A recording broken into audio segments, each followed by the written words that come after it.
भारत माता की, भारत माता की। मंच पर विराजमान श्रीमान प्रफुल्ल पटेल, सांसद श्री विनोद सोनकर, सांसद बहन कलाबेन, जिला परिषद की अध्यक्षा निशा भंवर जी, भाई राकेश सिंह चौहान जी, मेडिकल जगत के साथियों, अन्य महानुभाव और विशाल संख्या में पधारे हुए मेरे प्यारे भाइयों और बहनों, केम छो बधा? सुखमा,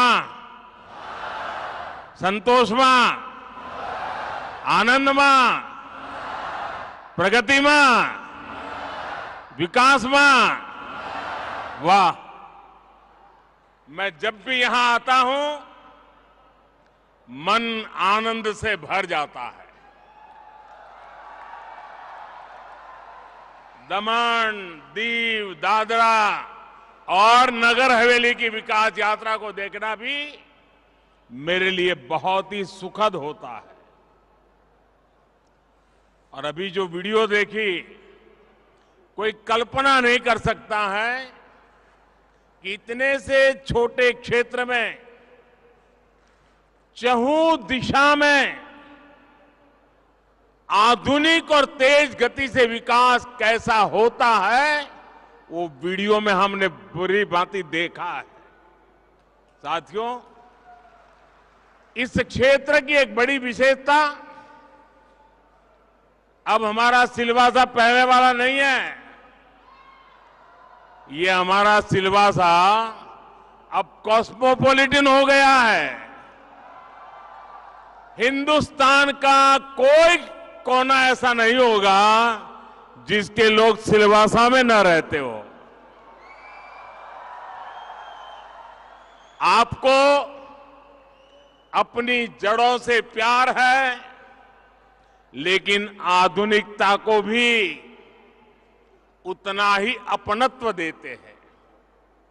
इस केंद्र शासित प्रदेश की इस खूबी को देखते हुए केंद्र सरकार अलग अलग स्तरों पर तेजी से काम कर रही है। यहां पर अच्छी क्वालिटी का इंफ्रास्ट्रक्चर हो, अच्छी सड़कें, अच्छे पुल हो, यहां अच्छे स्कूल हो, वाटर सप्लाई बेहतर हो, इन सभी पर केंद्र सरकार का बहुत जोर है। बीते 5 साल में इन सभी सुविधाओं पर 5500 करोड़ रुपए, 5,500 करोड़ रुपए से ज्यादा खर्च किए गए हैं। बिजली बिल से जुड़ी व्यवस्था हो, सारी स्ट्रीट लाइट को एलईडी से जगमगाना हो, ये क्षेत्र तेजी से बदल रहा है। यहां door to door waste collection की सुविधा हो या फिर 100% वेस्ट प्रोसेसिंग, ये केंद्र शासित प्रदेश सभी राज्यों को प्रेरणा दे रहा है। यहां जो नई इंडस्ट्रियल पॉलिसी लाई गई है, वो भी यहां औद्योगिक विकास बढ़ाने में, रोजगार के नए मौके बनाने में मददगार साबित हो रही है। आज एक बार फिर मुझे लगभग नए 5,000 करोड़ रुपए के प्रोजेक्ट का शुभारंभ करने का अवसर मिला है। ये project health, housing, tourism, education, और अर्बन डेवलपमेंट से जुड़े हैं। इससे ईज ऑफ लिविंग बढ़ेगी, इससे ईज ऑफ टूरिज्म बढ़ेगा, इससे ईज ऑफ ट्रांसपोर्टेशन बढ़ेगा और इससे ईज ऑफ बिजनेस भी बढ़ेगा। साथियों, आज मुझे एक और बात की बहुत खुशी है। आज जिन प्रोजेक्ट्स का लोकार्पण हुआ है, उनमें से कई का शिलान्यास करने का सौभाग्य आप सबने मुझे ही दिया था।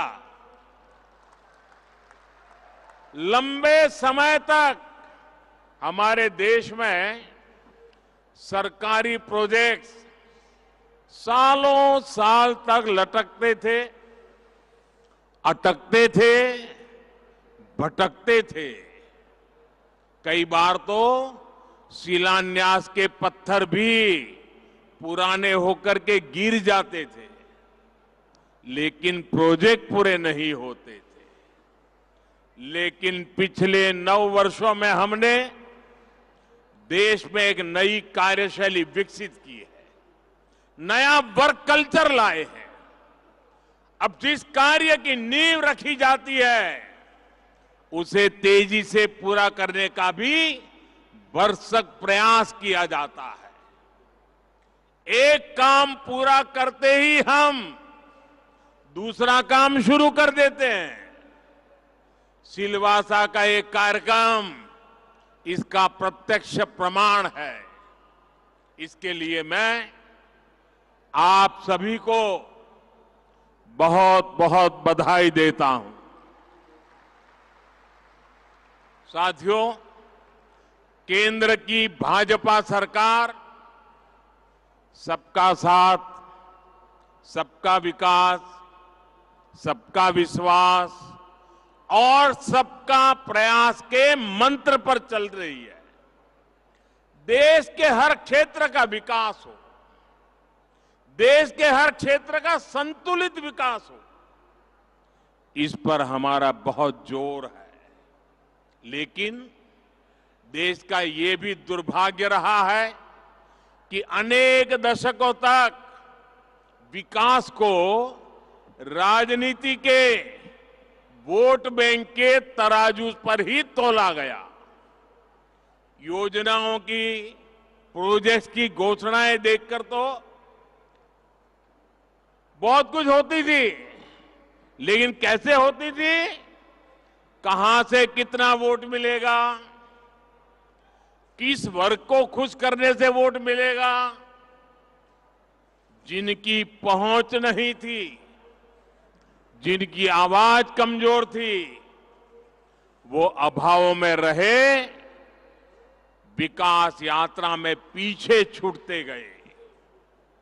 यही कारण है कि हमारे आदिवासी क्षेत्र, हमारे सीमावर्ती क्षेत्र विकास से वंचित रह गए।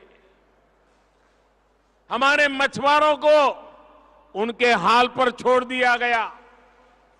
दमन, दीव, दादरा और नगर हवेली को भी इसी रवैये की बहुत कीमत चुकानी पड़ी है।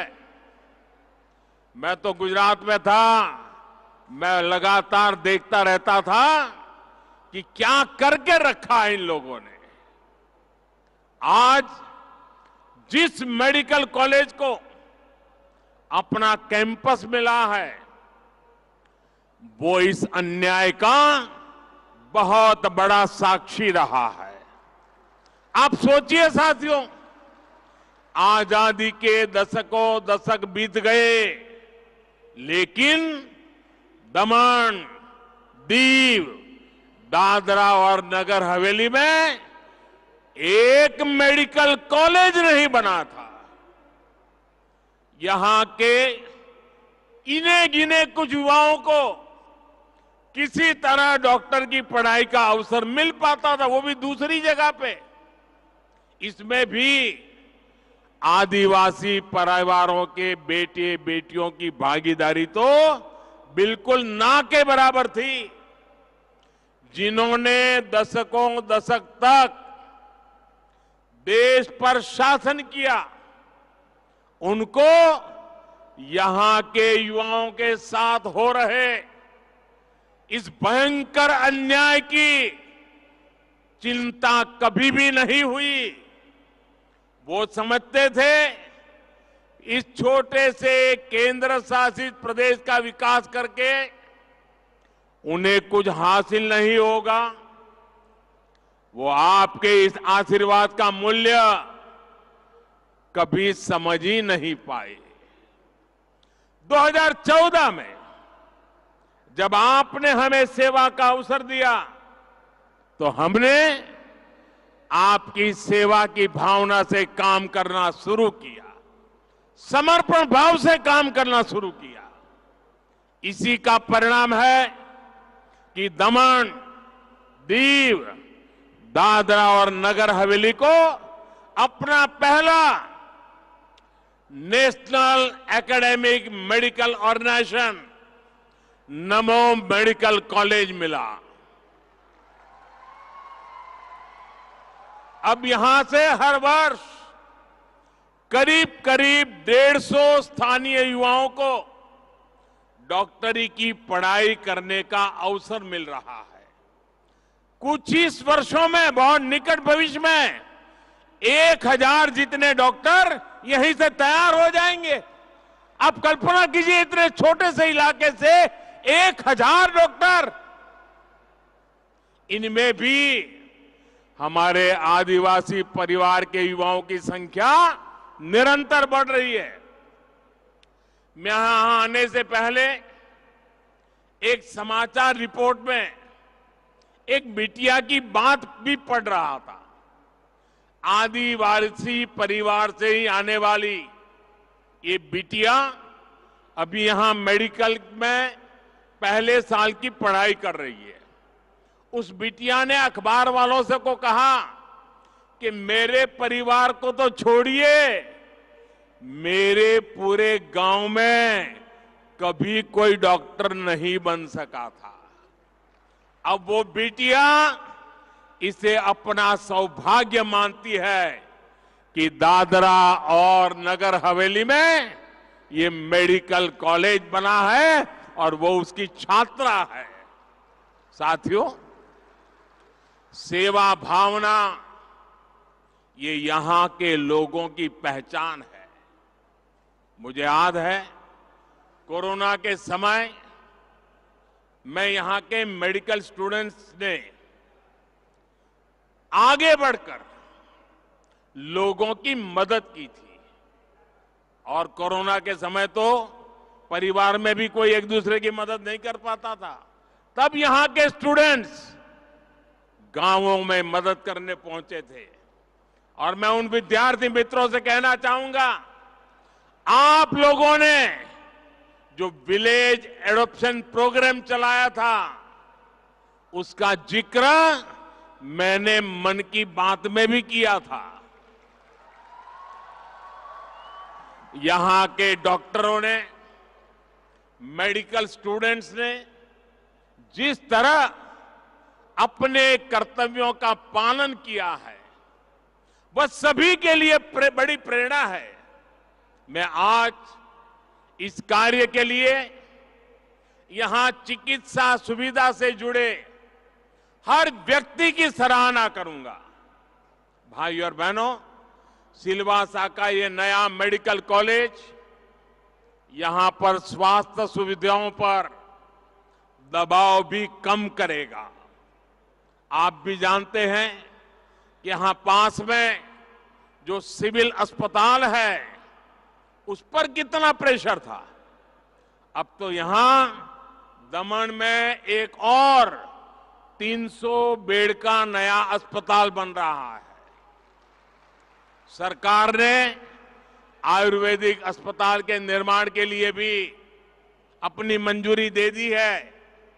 यानी आने वाले समय में सिलवासा और ये पूरा क्षेत्र स्वास्थ्य सुविधाओं को लेकर बहुत मजबूत होने वाला है। साथियों, आपको याद होगा, गुजरात के मुख्यमंत्री के रूप में भी मैं यहां बहुत बार आया हूं, आपके बीच आया हूं।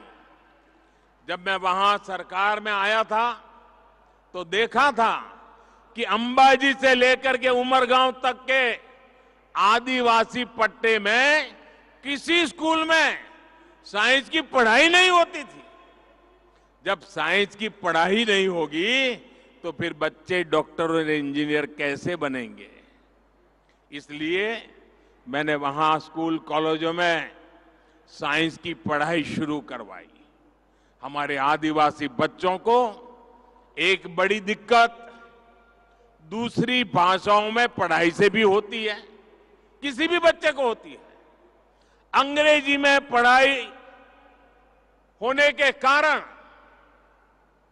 गांव के गरीब, दलित, वंचित आदिवासी परिवारों के अनेक प्रतिभाशाली बेटे बेटियां डॉक्टर, इंजीनियर नहीं बन पाते थे।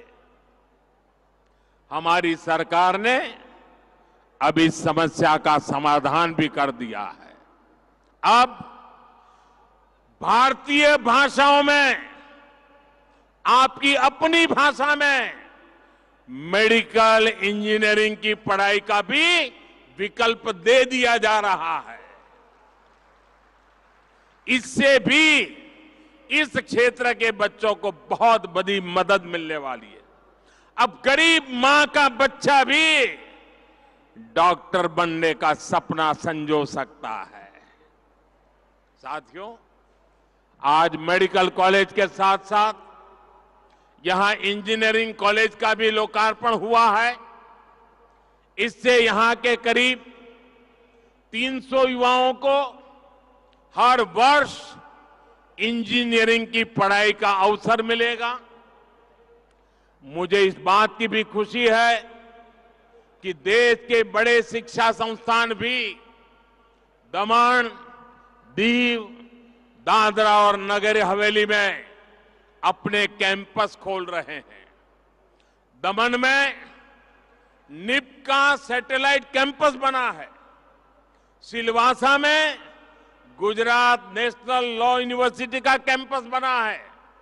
दीव में ट्रिपल आईटी बड़ोदरा ने अपना कैंपस खोला है।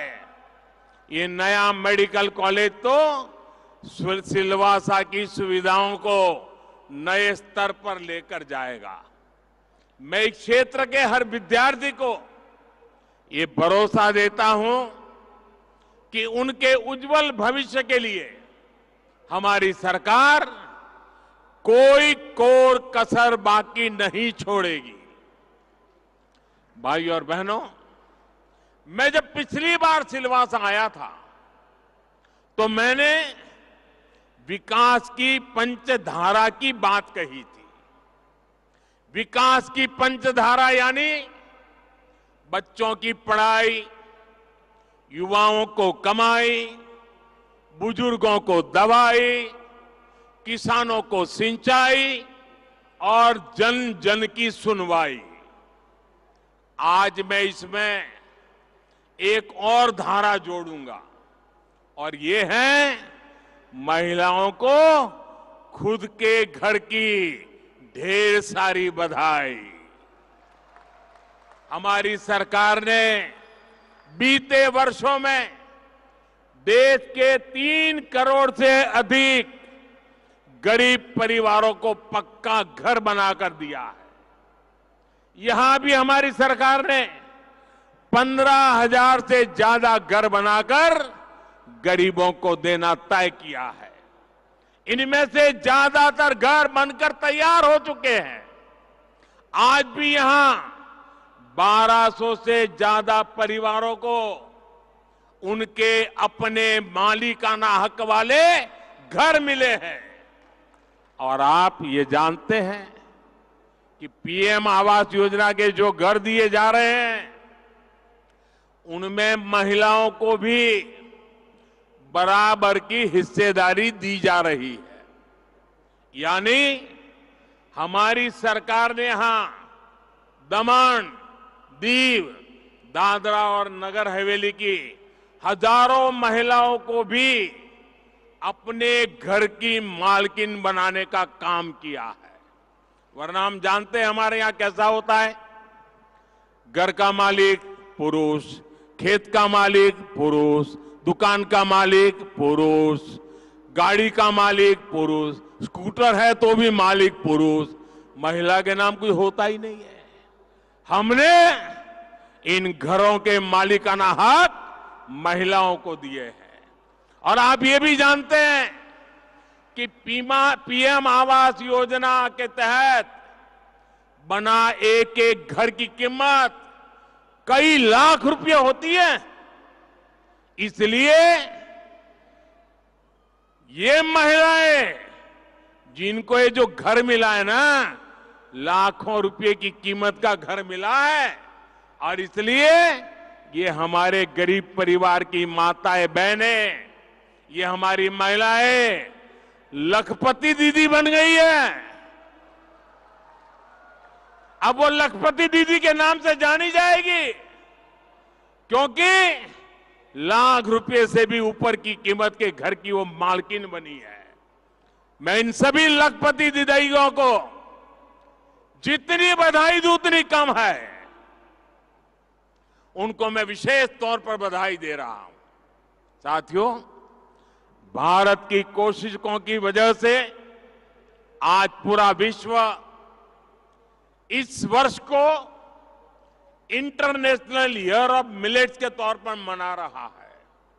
मिलेट्स यानी मोटे अनाज को हमारी सरकार ने श्री अन्न की पहचान दी है। यहां के किसान रागी, या यहां की भाषा में कहे तो नागली या नचनी जैसे जिन मिलेट्स की पैदावार करते हैं, उन्हें भी हमारी सरकार बढ़ावा दे रही है। आज रागी से बना आटा हो, रागी से बनी कुकीज हो, रागी से बनी इडली हो, लड्डू हो, इनकी सबकी खपत बढ़ रही है और किसानों को भी फायदा हो रहा है। मैं अक्सर मन की बात कार्यक्रम में इसका जिक्र करता हूं, और आप तो जानते ही हैं, अब तो मन की बात का अगले रविवार को सेंचुरी होने वाला है, 100वां एपिसोड। भारत के लोगों के प्रयासों को सामने लाने का, भारत की विशेषताओं को उनका गौरवगान करने का मन की बात बहुत अच्छा मंच बना है। आपकी तरफ मुझे भी 100वें एपिसोड का बहुत इंतजार है, रविवार का इंतजार है। साथियों, बढ़ती हुई इन सुविधाओं के बीच दमन, दीव, दादरा और नगर हवेली को भारत में कोस्टल टूरिज्म के वाइब्रेंट स्पॉट के रूप में भी देखा रहा है। दमन, दीव, दादरा नगर हवेली के पास देश के महत्वपूर्ण टूरिस्ट डेस्टिनेशन के रूप में उभरने का सामर्थ्य है। आज जब भारत को हम दुनिया का सबसे आकर्षक टूरिज्म डेस्टिनेशन बनाने पर काम कर रहे हैं, तब यहां का महत्व और बढ़ गया है। दमन में राम सेतु और नानी दमन मरीन ओवरव्यू नमोपथ नाम से जो 2 सी फ्रंट्स बने हैं, वो भी यहां टूरिज्म को विस्तार देने में अहम भूमिका निभाएंगे। वीकेंड में जो टूरिस्ट यहां आते हैं, उनका तो ये फेवरेट स्पॉट बनने जा रहा है। मुझे बताया गया है कि पर्यटकों की सुविधा के लिए बीच एरियाज में नए टेंट सिटी भी बनाए जा रहे हैं। थोड़ी देर बाद मैं खुद नानी दमन मरीन ओवरव्यू नमोपथ को देखने जाने वाला हूं। ये सी फ्रंट निश्चित रूप से देश दुनिया के पर्यटकों को आकर्षित करेगा। इसके साथ ही Khanvel river front, Dudhni jetty, eco resort का निर्माण, ये सब भी यहां टूरिज्म को बढ़ावा देंगे। कोस्टल प्रोमेनेड, बीच डेवलपमेंट के प्रोजेक्ट भी जब पूरे हो जाएंगे तो यहां का आकर्षण और बढ़ जाएगा और इन सब से यहां रोजगार के नए मौके बनेंगे, स्वरोजगार के मौके बनेंगे। भाइयों और बहनों, आज देश में तुष्टीकरण पर नहीं बल्कि संतुष्टीकरण पर बल दिया जा रहा है। वंचितों को वरीयता, ये बीते 9 वर्ष के सुशासन की पहचान बन चुकी है। केंद्र सरकार देश के हर जरूरतमंद, हर वंचित वर्ग, वंचित क्षेत्र तक सुविधाएं पहुंचाने के लिए तेजी से काम कर रही है। जब योजनाओं का सैचुरेशन होता है, जब सरकार खुद लोगों के दरवाजे तक जाती है, तो भेदभाव खत्म होता है, भ्रष्टाचार खत्म होता है, भाई भतीजावाद खत्म होता है। मुझे खुशी है कि दमन, दीव और दादरा नगर हवेली केंद्र सरकार की अनेक योजनाओं के सैचुरेशन के बहुत निकट पहुंच गई है। आप सभी के ऐसे ही प्रयासों से समृद्धि आएगी, विकसित भारत का संकल्प सिद्ध होगा। एक बार फिर आप सभी को विकास कार्यों की बहुत बहुत बधाई। भारत माता की, भारत माता की। बहुत बहुत धन्यवाद।